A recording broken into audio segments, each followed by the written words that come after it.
दिल्ली की रात बारिश और गाड़ियों के शोर से गूंज रही थी। आरव जो पहले ही लेट हो चुका था, भीगते हुए अपनी घर की ओर भाग रहा था। तभी उसके फोन पर एक अनजान नंबर से मैसेज आया।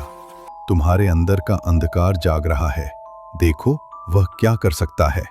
आरव ने इसे स्पैम समझकर ब्लॉक कर दिया, लेकिन उसे महसूस हुआ जैसे अंधेरा कुछ ज्यादा ही गहरा हो गया है। घर पहुंचकर वह थका हारा सो गया। सपने में उसने खुद को एक आईने के सामने खड़ा पाया। उसका अक्स उसे देखकर मुस्कुराया और बोला, मैं तुम हूं और तुम मुझे रोक नहीं सकते। आरव ने उसे रोकने की कोशिश की, लेकिन अक्स ने उसकी कलाई पकड़ ली और नाखून गड़ा दिए। आरव चीखते हुए नींद से जागा। उसने अपनी कलाई देखी तो सन्न रह गया। वहां सच में खरोंच के ताजे निशान थे। अगले दिन ऑफिस में उसके सहकर्मी रोहन ने सबके सामने उसकी बेइज्जती की। आरव चुप रहा, लेकिन दोपहर में उसे फिर एक मैसेज मिला, गुस्सा मत दिखाओ, उसका इस्तेमाल करो। रात को घर पर नूडल्स बनाते समय अगला मैसेज आया, अब उसे मार डालो, रोहन को। आरव ने इसे मजाक समझकर इग्नोर कर दिया और सो गया। उस रात उसने सपना देखा कि वह रोहन के घर में घुसकर उसे चाकू मार रहा है। खून के छींटे हर तरफ उड़ रहे हैं। आरव हांफते हुए जागा और मोबाइल पर न्यूज चेक की। ब्रेकिंग न्यूज थी, युवा आईटी प्रोफेशनल रोहन की उसके घर में गला रेतकर हत्या। आरव के होश उड़ गए। उसने अपने हाथ देखे, नाखूनों के नीचे सूखा हुआ खून जमा था। वह पागलों की तरह हाथ धोने लगा। घबराया हुआ आरव अपनी गर्लफ्रेंड प्रिया से मिला। उसने प्रिया को मैसेज दिखाया।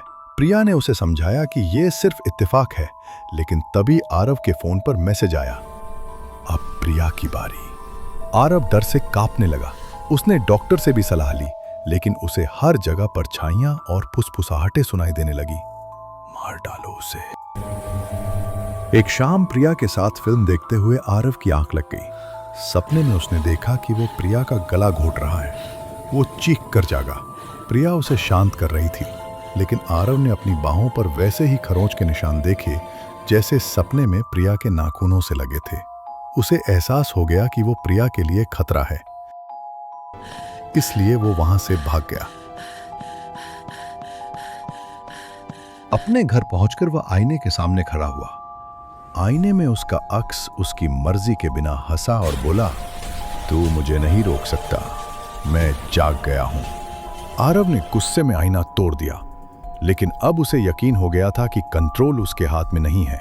वो वापस प्रिया को बचाने भागा। जब वो प्रिया के फ्लैट पर पहुंचा तो दरवाजा खुला था। अंदर प्रिया की लाश बुरी तरह क्षत विक्षत हालत में पड़ी थी। पुलिस के सायरन की आवाज पास आ रही थी। आरव वहां से भागा और एक सुनसान गोदाम में जा छिपा।